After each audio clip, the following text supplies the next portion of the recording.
तर बघा फायनली मस्त रसमलाईची 2-3 तास झालं रेस्ट झालेला आहे आणि आता छान त्यामध्ये रस गेलेला आहे. तर दाखवते मी तुम्हाला एक काढून. म्हणजे हॅलो एव्हरीवन, मी विश्वानी आपल्या सगळ्यांचं स्वागत करते अजून एका नवीन व्हिडिओमध्ये. तर सगळ्यात अगोदर सगळ्यांना व्हेरी गुड मॉर्निंग. आणि माझे चालू आहेत उत्तापे बनवणं, कारण रोज रोज हा प्रश्न पडलेला असतो की सकाळी नाश्त्याला बनवावं काय. जर रात्री डिसाईड करून ठेवलं तर सकाळी करायला सोपं जातं. तर मी नेमकं काल इडलीचं बॅटर वगैरे, इडली, डोसा, उत्तापा जे काही बनवता येईल, म्हणजे 3 in 1 4 in 1 असं म्हणता येईल. एकाच पिठापासून, एकाच बॅटरपासून अनेक पदार्थ बनवता येतात. सो तशाच पद्धतीचं मी पण काढून ठेवलेलं आहे. इडली पण बनवू शकतात, नंतर उत्तापे, डोसे, नंतर आप्पे, हे सगळं बनवता येतं ह्या बॅटरपासून. फक्त मिक्सरमधून ग्राइंड करताना फक्त पाण्याचा वापर कमी करायचा.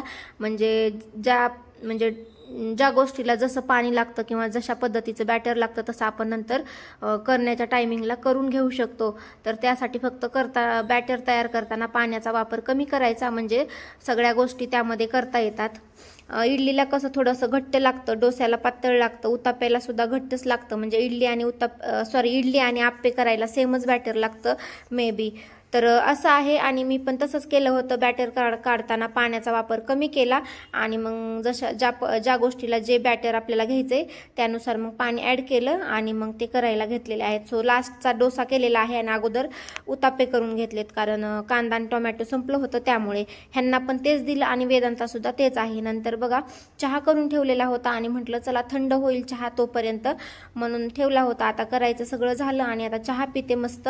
आणि नंतर टोमॅटो वगैरे इकडे तिकडे सांडलं होतं माझ्याकडनं. मी जाळीवर उत्तापे ठेवले होते त्यामुळे म्हटलं चला लगेच टिश्यू पेपरने क्लीन करून घ्यावं गॅस, नाहीतर खूप खराब दिसतो ते. त्यामुळे आता वेदांत सुद्धा उठेल आणि त्याला सुद्धा उत्तापेच खायचे होते, डोसे नको म्हटला त्यामुळे. आणि बघू रोज रोज काय प्रश्न पडतो, काय करावं. आणि आमच्यात कसं आहे, वेदांतला वेगळं लागतं, त्याच्या पप्पाला वेगळं लागतं, असं वेगवेगळ्या गोष्टी कराव्या लागतात. पोहे केले तर वेदांत खात नाही आणि त्यांना पोहे खूप आवडतात. सो असं आहे.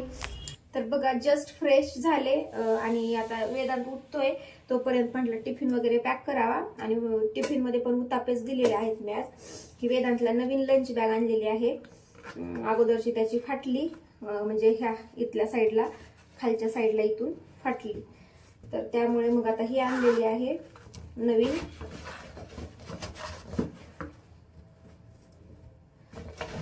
सो त्याला पण आवडलेली आहे आणि मला सुद्धा.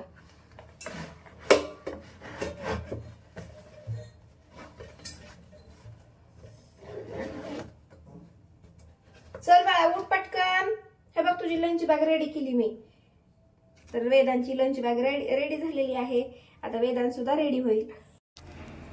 आणि बघा मी आज रांगोळी अशी काढलेली आहे, साधी सिंपलच. तर आता सवय नाही एवढी, त्यामुळे एवढी काही जमली नाही, बऱ्याच दिवस झालं. तर आता सुरुवात केलेली आहे काढायला. बाळा उठ उठ उठ उठ उठ पटकन. Did you well sleep? हां गेट अप.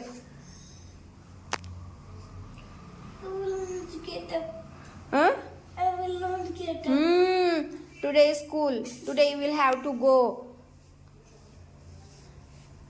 चला होमवर्क पुन्हा स्पेंडिंग होतंय भरपूर, पुन्हा नंतर मग करायला नको वाटतंय. चल आटप पटकन, फ्रेश हो, नाश्ता कर, आंघोळ कर आणि रेडी हो. चल बरं.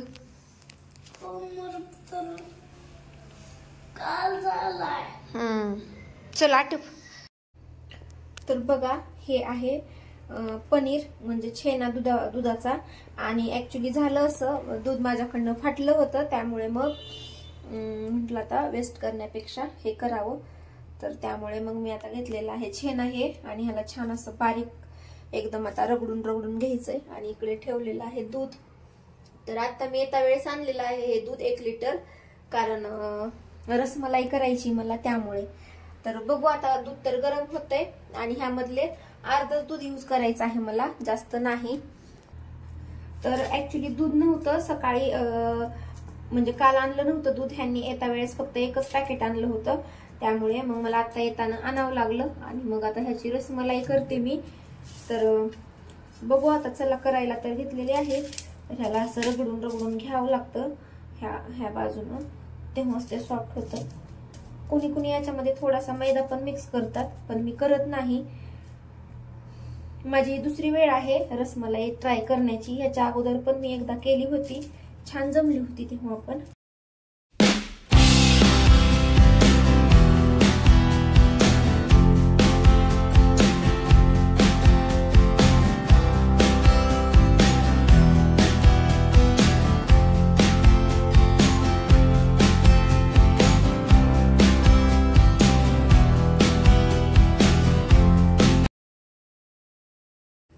तर बघा एवढे बॉल्स झालेले आहेत त्याचे, आणि मॅक्झिमम 15-16 असतील हे मे बी. आणि इकडे ठेवलेलं आहे शुगर सिरप करायला. छोट्याच पातेल्यामध्ये ठेवले कारण जास्त नाही, त्यामुळे थोडेच आहेत, म्हणून म्हटलं एवढ्याच ह्याच्यात सफिशियंट होईल. सो आता ह्याला छान बॉईल करून घेते आणि नंतर ते बॉल्स ह्याच्यामध्ये सोडते. अगोदर मी असं बराच वेळ लागला मला ह्याला मळायला, आणि नंतर पुन्हा कसं तरी बाइंडिंग आला, आणि 1 चमचा यामध्ये मी मैदा पण मिक्स केलाय बघा. हा, तेव्हा बाइंडिंग आली छान, नाहीतर असं येत नव्हती. त्यामुळे इकडे ठेवलेलं आहे दूध पातेल्यामध्ये, आणि त्यामध्ये थोडंसं केशर पण टाकलेलं आहे, कारण केशरमुळे छान कलर येतो त्यामुळे. आणि आता त्यामध्ये साखर आणि ड्रायफ्रुट्स टाकून घेते, आणि छान थोडंसं घट्ट होईसोपर्यंत, जास्त नाही, फक्त आपल्याला 5% जरा थोडंसं घट्ट करायचे. 95% आहे तसंच दूध सोडायचं आहे, कारण जास्त घट्ट केलं तर त्यामध्ये जाणार नाही, म्हणजे रसमलाईमध्ये रस जाणार नाही, त्यामुळे पातळच ठेवायचं, जास्त घट्ट करायचं नाही. आता ह्याला उकळी आलीये, ह्यामध्ये आता हे बॉल सोडते. बघू आता कसे होतात. ती सुटले नाहीत पाहिजे, ते बाइंडिंग तशीच राहिली पाहिजे, नाहीतर सुटली. जर सुटले तर काही मग मेहनत पाण्यात गेली म्हणावं लागेल.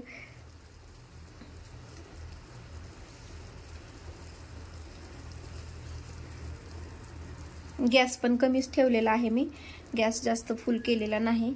आता ह्याला थोडा अजून 7 ते 8 मिनिटं बॉईल करायचं. आपल्याला अंदाज येतो लगेच, म्हणजे होते जेवढे होते त्यापेक्षा टम्म फुगतात ते, तेव्हा मग आपल्याला समजतं की म्हणजे शिजलेले आहेत किंवा बॉईल झालेले आहेत तसं. मग नंतर मोठे झाले की काढून घ्यायचे आणि पुन्हा थंड पाण्यामध्ये सोडायचे. तर चला आता ह्याला उकळून घेते छान. इकडे बघा केशर मस्त कलर सोडत आहे त्याचा. हलवते थोडस ह्याला, म्हणजे कलर सगळीकडे होईल त्याचा. आणि केशर पण नेमकं माझ्याकडे थोडंच आहे आज, एवढं नाही.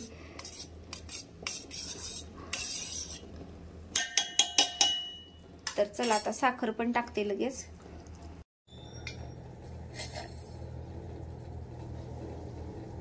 तर साखर जास्त टाकायची नाही, मीडियमच करायचं, जास्त गोड पण खाल्ल्या जात नाही त्यामुळे. कारण ऑलरेडी आपण त्यामध्ये पण गोड हे केलेलंच असतं शुगर सिरप मध्ये, त्यामुळे.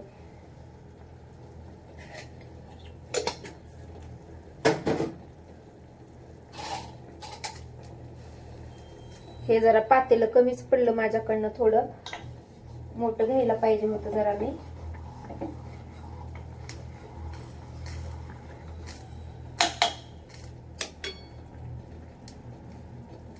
कारण ते जसे जसे फुगतायत तसे तसे मोठे होत आहेत. आणि इकडे बघा तुम्हाला गॅस दिसत असेल खाली, पाणी थोडं थोडं खाली पडायले त्याच्यातलं, त्यामुळे.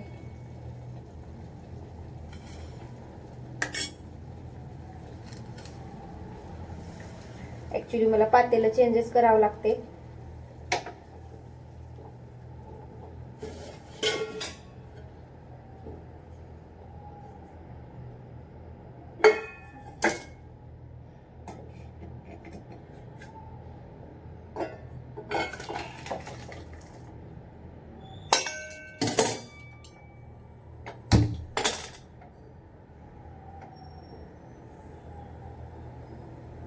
कुकरचा डबा ठेवलेला आहे आता मी बघा.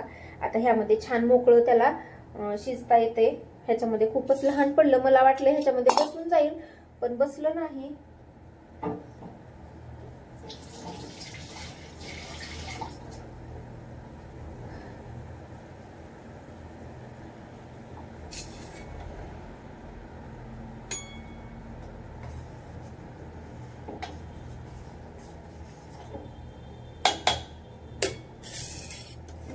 ड्रायफ्रुट्स कट करते मी तोपर्यंत.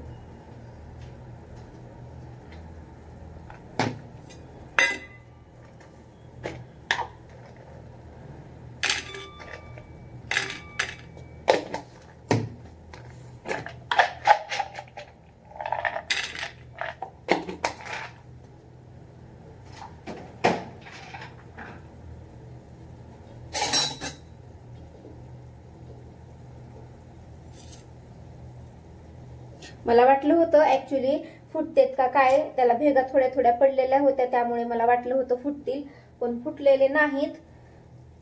मध्ये टाकलेला आहे बर्फ. आणि आता हे रसगुल्ले आहेत ते एक एक काढून बघा, तुम्हाला साईज वरून लक्षात येत असेल टम्म फुगलेले आहेत. तर हे थंड पाणी एकदम झालंय बघा. तर आता हे रसगुल्ले पूर्ण ह्याच्यात टाकायचेत थंड पाण्यामध्ये.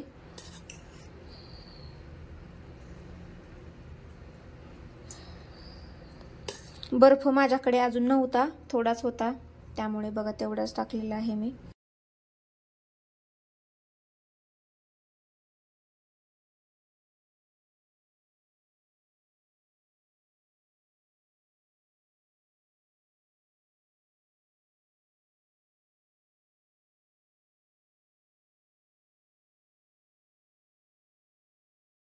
तर बघा इकडे मस्त रबडी तयार आहे आणि कलर किती सुंदर आलेला आहे.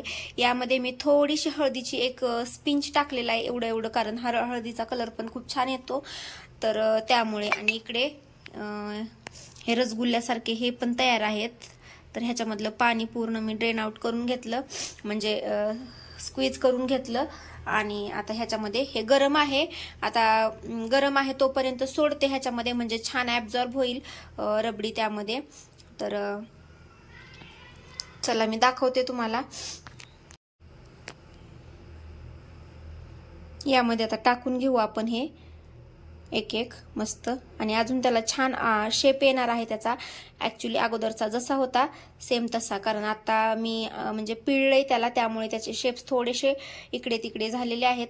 पण आता जेव्हा त्यामध्ये अजून हे रबडी जाईल तेव्हा अजून त्यामध्ये छान असा शेप त्याला येणारच आहे, त्यामुळे हरकत नाही.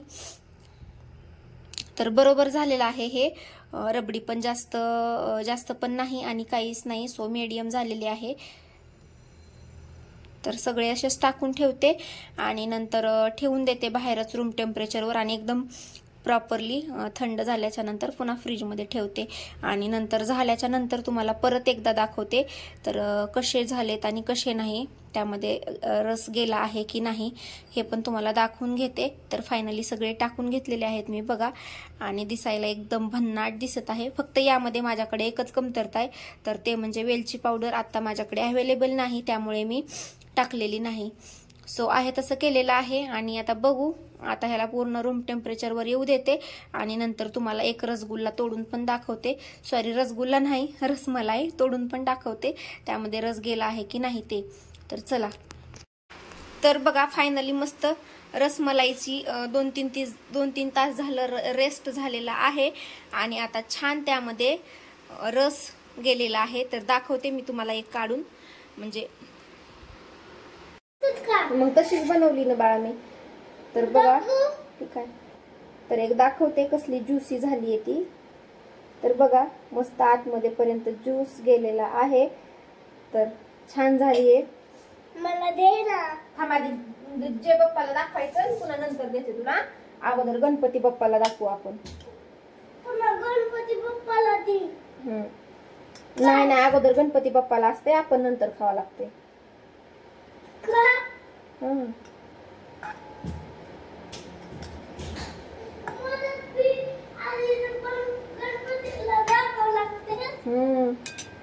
आणि मी याचे शेप्स आहेत ते असे अंगुरी रसमलाई असती सेम तसे केलेले आहेत, असे चपटी केलेली नाही, कारण मला असं ट्राय करायची होती एकदा, त्यामुळे मी तशी चपटी केलेली आहे ऑलरेडी एकदा ट्राय, पण हे पहिल्यांदाच केलेली आहे त्यामुळे.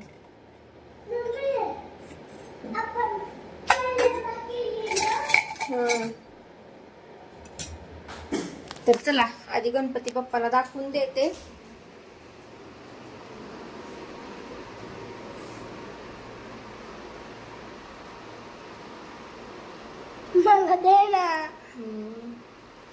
अगोदर गणपती बाप्पाला असते. वेदांतला खायची. आता वेदांतचं चालू आहे दे म्हणून. तो हँड वॉश केलेस? तर चला आता त्याला पण देते मी लगेच. खा मग.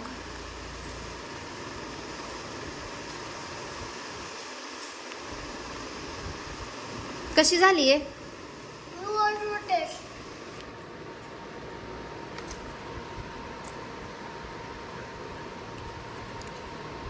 इट्स लाईक अ गुलाबजाम ना.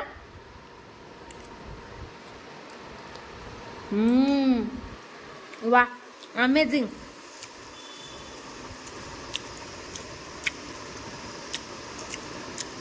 थंड झाल्यावर अजून छान लागन.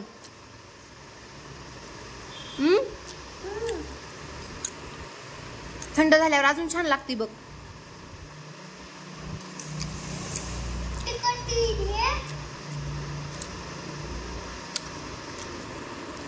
तू खा आता ती. मी बाकीच्या आता थंड व्हायला फ्रीज मध्ये ठेवते, म्हणजे छान लागते अजून टेस्टी.